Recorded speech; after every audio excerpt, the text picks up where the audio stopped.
प्यारे बच्चों, हम मिशन कोशिश के तहत तुम्हें कुछ जानकारियाँ दे रहे हैं और ये जानकारियाँ सभी कक्षाओं के लिए, कक्षा 6, 7, 8, 9, 10 सभी के लिए जरूरी है। तो सभी लोग इस वीडियो को देखें और समझें, ठीक है। तो सबसे पहले हमने इससे पहले एक वीडियो देखा था ग्लोब के बारे में, जिसमें ग्लोब की जानकारी दी गई थी।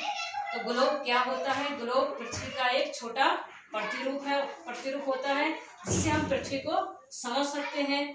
तो ग्लोब की मदद से हम दिन रात होने की प्रक्रिया को समझ सकते हैं और समय की गणना कर सकते हैं, विभिन्न महाद्वीपों महासागरों की स्थिति को जान सकते हैं। और ग्लोब में हमने कुछ रेखाएं देखी हैं, कुछ खड़ी रेखाएं और कुछ पड़ी रेखाएं।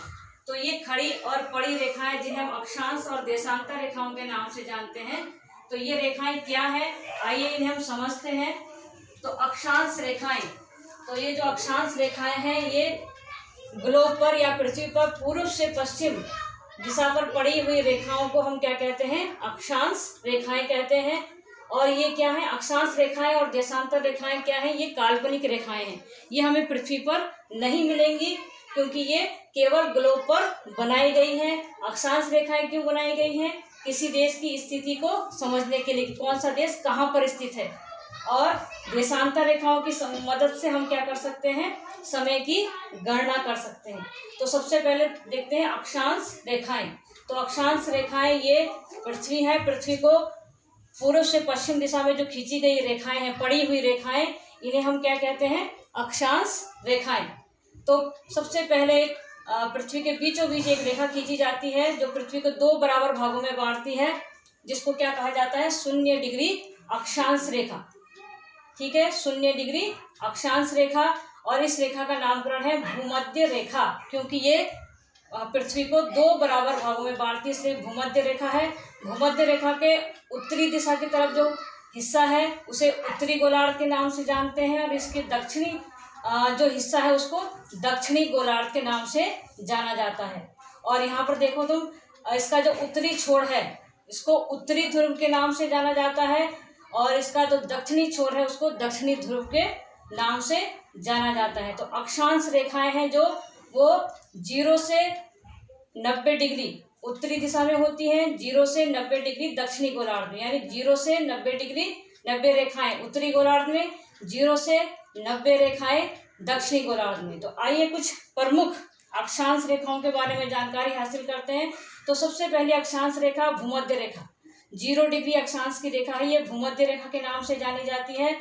उसके बाद 23.5 डिग्री की जो रेखा है उत्तरी गोलार्ध में, 23.5 डिग्री की रेखा उत्तरी गोलार्ध में, इसको हम कर्क रेखा के नाम से जानते हैं और यही कर्क रेखा भारत के बीचों बीच होकर गुजरती है। फिर 23.5 डिग्री दक्षिणी अक्षांश रेखा, 23.5 डिग्री की जो दक्षिणी गोलार्ध में जो रेखा गुजरती है उसको मकर रेखा के नाम से जाना जाता है।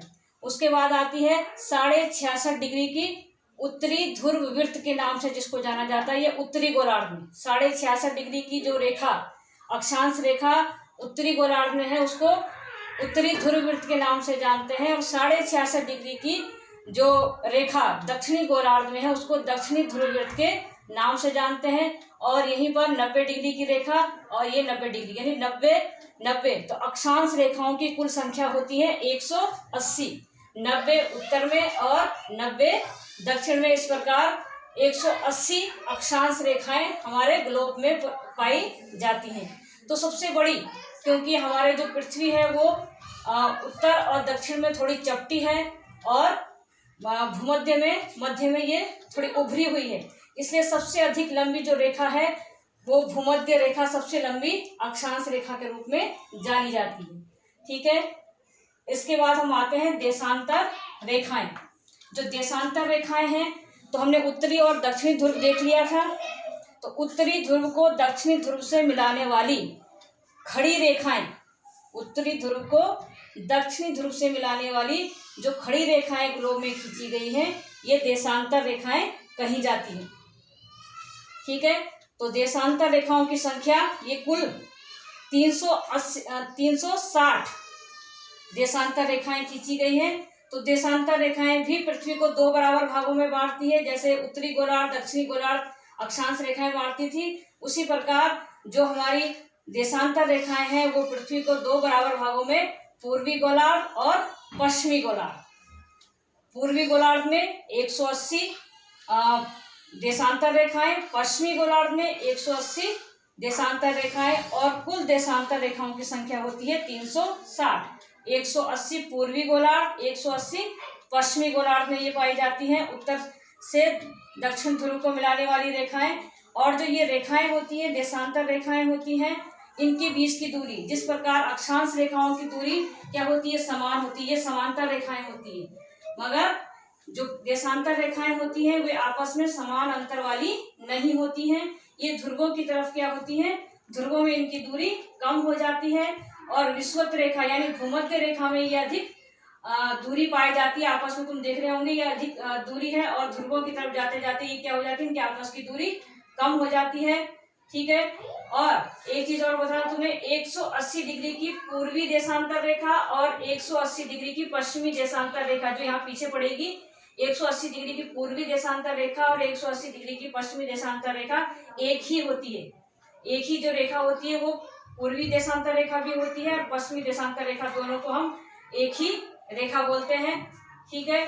और इसमें जो 0 डिग्री की देशांतर जो रेखा है उसे प्रधान मध्याह्न रेखा या प्रधान यमयोत्तर रेखा माना जाता है और ये पृथ्वी पे कहीं पर भी हो सकती थी, मगर इसके बारे में वैज्ञानिकों ने सम्मेलन करके ये निश्चित किया है कि ये रेखा कहाँ से माने, तो ये लंदन के यानी इंग्लैंड का जो लंदन शहर है उसके ग्रीनविच नामक स्थान से इस रेखा की शुरुआत की गई है। तो ग्रीनविच नामक स्थान पे 0 डिग्री देशांतर रेखा जो गुजरती है उसको प्रधान मध्याह्न रेखा माना गया है।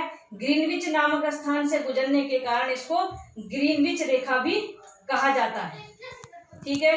तो ये कुल रेखाएं 180 पश्चिमी गोलार्ध में, 180 पूर्वी गोलार्ध में है, इसलिए ठीक है। और इसके द्वारा हम समय की गणना भी कर सकते हैं। कैसे कर सकते हैं, तो जो हमारी पृथ्वी है, हम जानते हैं कि पूरी पृथ्वी पर सूर्य का प्रकाश एक बार में नहीं पड़ता है। ठीक है। आधी पृथ्वी पे रात होती है और आधी पृथ्वी पे दिन होता है। तो उसी प्रकार यहाँ पे पृथ्वी का जो सूर्य का प्रकाश है वो पृथ्वी पर एक बार में केवल 180 देशांतर रेखाओं पर ही पड़ता है। ठीक है। और बाकी 180 देशांतर रेखाओं पे रात होती है। ठीक है। तो 180 देशांतर रेखाओं पे दिन और 180 देशांतर रेखाओं पे रात। तो सूर्य के प्रकाश को एक देशांतर रेखा को पार करने में 4 मिनट का समय लगता है। तो पूरे 360 देशांतर रेखाओं को पार करने में इसको 24 घंटे का समय लगता है। ठीक है। यह अक्षांश और देशांतर रेखाएं। अगर इनमें बच्चों तुम्हें कोई परेशानी आ रही हो तो तुम मुझे क्वेश्चन कर सकते हो। बाकी इसके बाद पृथ्वी की गतियों के बारे में हम और समय निर्धारण के बारे में अगले वीडियो में देखेंगे।